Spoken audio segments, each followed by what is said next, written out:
Have you ever, found yourself wrestling with all the conflicting headlines about our elections? Maybe wondering about the full scope of what happens behind the scenes when we actually cast our votes?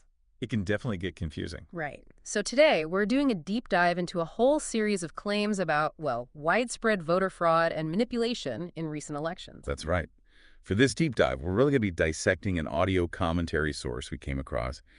It promises to venture beyond the headlines, and frankly, it presents some pretty substantial numbers and, well, some overarching theories about election integrity. Yeah, exactly. So our mission today is basically to unpack these claims as presented in the audio.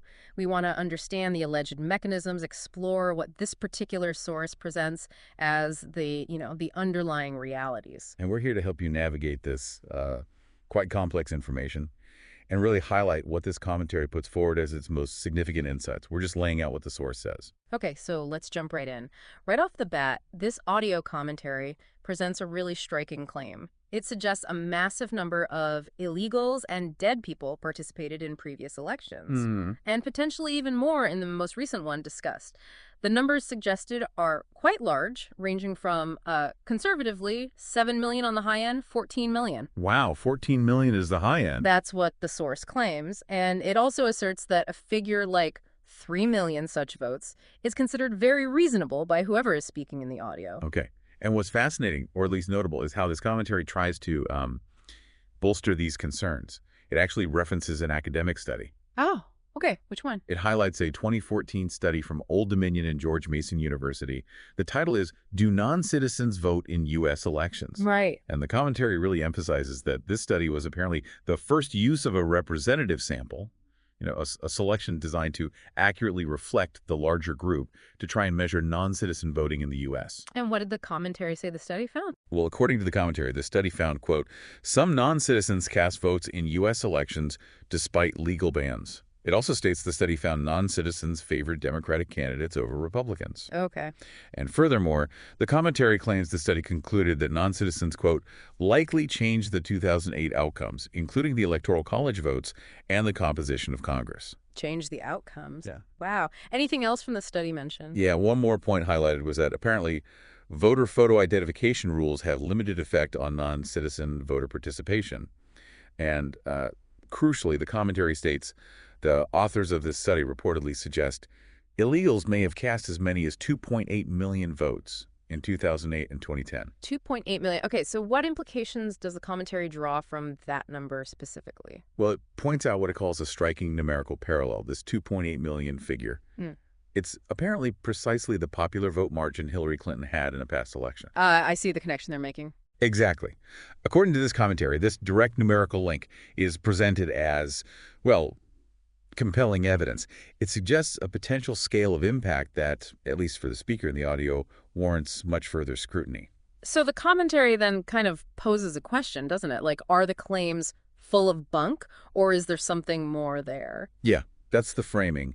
And then the commentary broadens its scope a bit. It starts delving into how the mere presence of non-citizens is alleged to influence elections, even if they don't actually cast a ballot themselves. How does that work, according to the source? The claim presented is that the Electoral College just counts the general population, meaning basically whoever's in the state is counted as votes, regardless of their voting status. Right, because of the census determining representation. Precisely. It ties into the 435 electoral seats that are reappropriated every 10 years due to the census.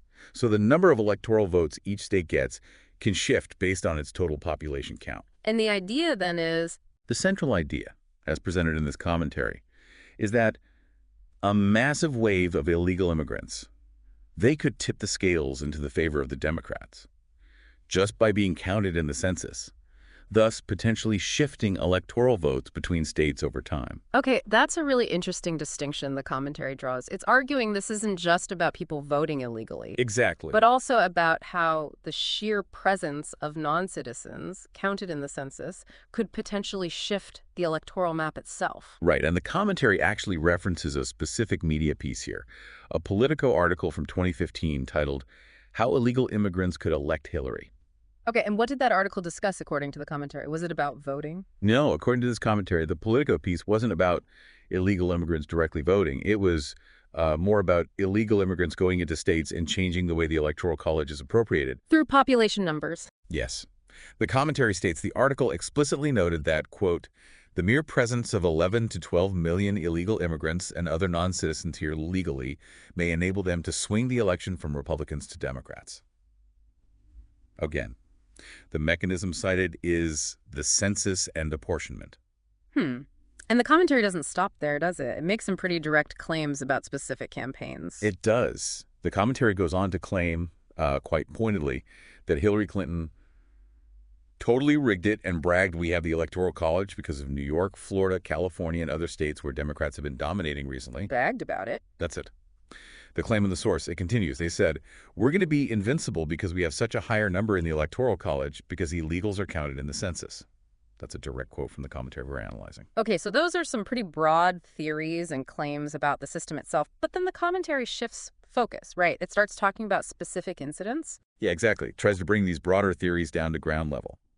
The commentary then details highly specific instances it claims occurred in a recent election, listing individual alleged irregularities. Where does it start? One major area highlighted is Michigan, specifically Detroit. The commentary claims that potentially half of Detroit votes may be ineligible for recount. Half? Why? Because, according to the source, officials couldn't reconcile vote totals for 610 of the 1,680 precincts. That's a significant number. Yeah, sure. And furthermore, it asserts that in many precincts, 59% of the precinct poll books did not match those of the voting machine printouts. That specific figure cited is 392 out of 662 precincts checked. So mismatches between the paper records and the machine tapes. That's the allegation, and it doesn't stop there. In Clinton Township, also in Michigan, issues were reported with 2 of the 8 automated voting machines. What kind of issues? The commentary states, and this is quite specific, a number of voters told me that specifically they wanted to vote for the Republican Donald Trump only to see their vote switched before their eyes to the Democrat Hillary Clinton. Wow. Vote switching observed by the voter themselves. That's the claim presented.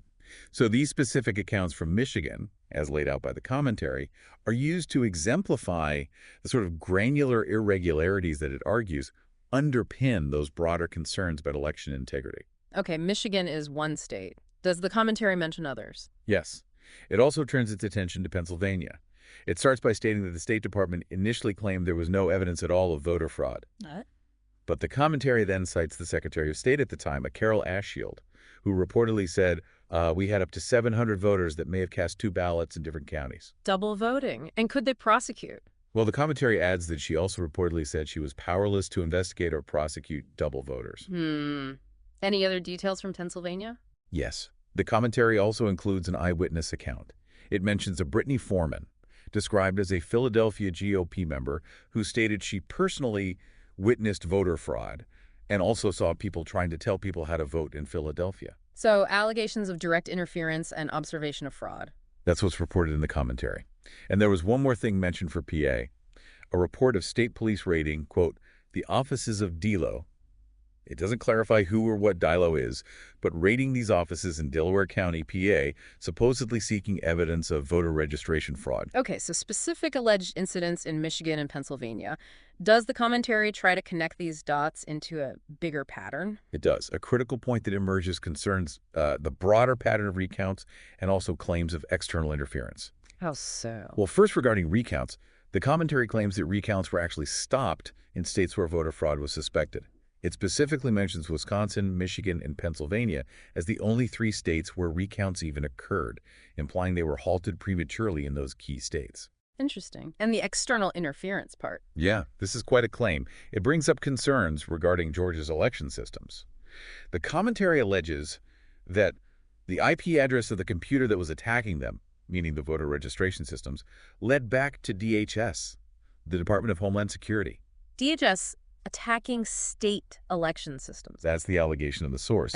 It says that when DHS was questioned, they reportedly responded, it might be a rogue employee. A rogue employee. But then, the commentary adds, the head of elections in Georgia reportedly found that at least 5 other states were getting pings from the Department of Homeland Security. This is presented as evidence suggesting maybe it wasn't just one rogue employee, but something potentially broader. Okay, so how does the commentary try to wrap all these different points together? Michigan, Pennsylvania, Georgia, the recounts. Well, it uses these specific examples to build a case that these aren't just, isolated incidents or random errors. Right, it's arguing they're part of a larger pattern. Exactly. And to support that, it references an October report from the Daily Caller. The title cited is, "Here's what voter fraud looks like in 23 states." 23 states. Yep. The commentary says this report highlighted cases in Virginia, Colorado, Michigan, and California, plus 19 other states. Based on all this, the commentary then makes a very blunt assertion: voter fraud is real. So, having laid out all these alleged incidents and patterns, how does the commentary then address the mainstream media's perspective on all this? Right. It shifts gears to characterize how it sees the media response. It specifically cites several headlines. Like what? Things like CNN's White House, Trump believes millions voted illegally. The Washington Post, Trump seeks major investigation into unsupported claims of voter fraud. USA Today running a fact check, Trump claims massive voter fraud here. Here's the truth. And Politico with Trump's bad voter fraud math. So, headlines generally questioning or pushing back against the claims of widespread fraud. Precisely.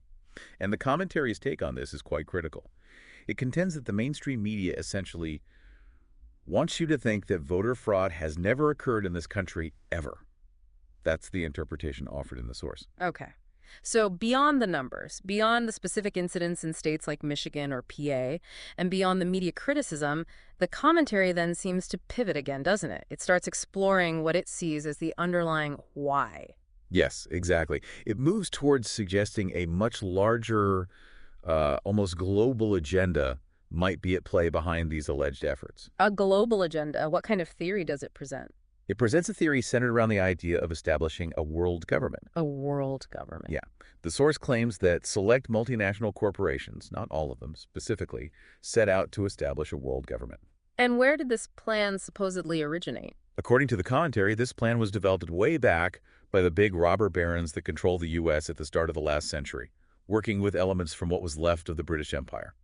That's quite a historical claim. It is.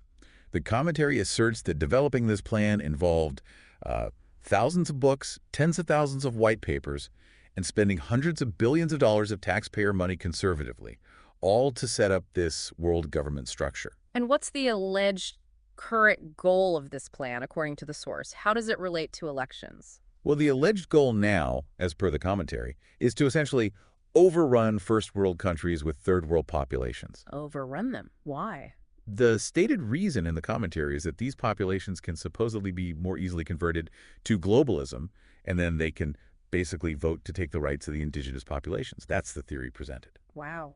That's a very specific and provocative theory. Does it mention any opposition? It does, briefly. It mentions that the Liberty Movement built a major defense against it. So it acknowledges a counter-effort exists. Okay. This then brings up a pretty obvious question, right?